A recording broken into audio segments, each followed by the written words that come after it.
Poitier, the black actor who broke color barriers, died at age 94, the Bahamas Prime Minister Philip Davis said on Friday, January 2022.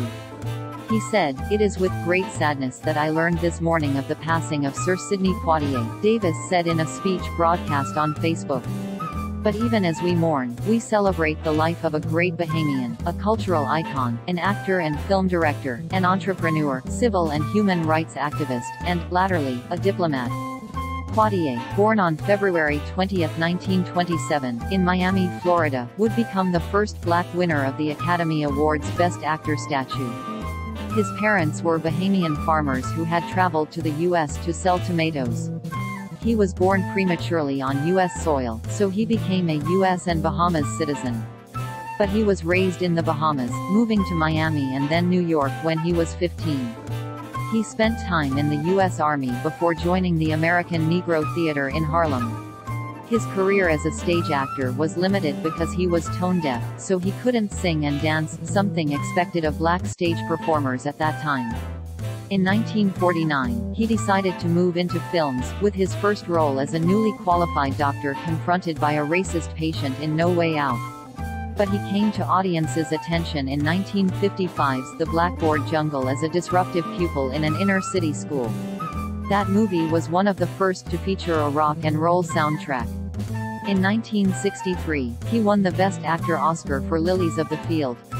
When Denzel Washington became the second black actor to take the accolade in 2001, he paid tribute to Sidney.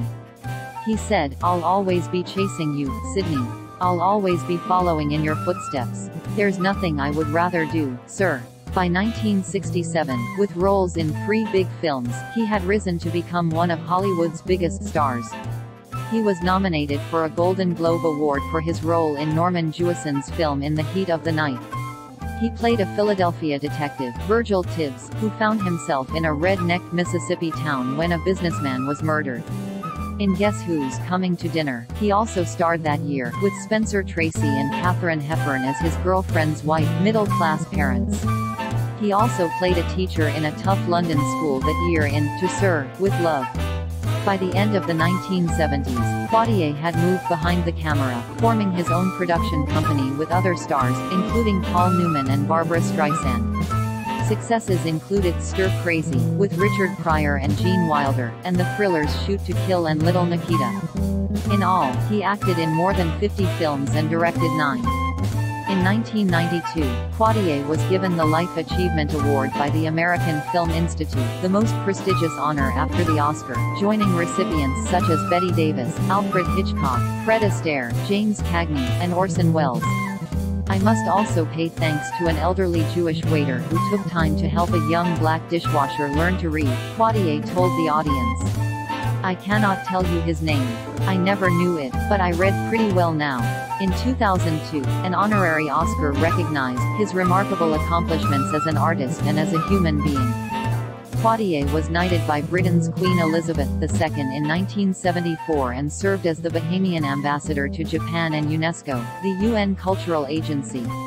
He also sat on Walt Disney Co.'s board of directors from 1994 to 2003.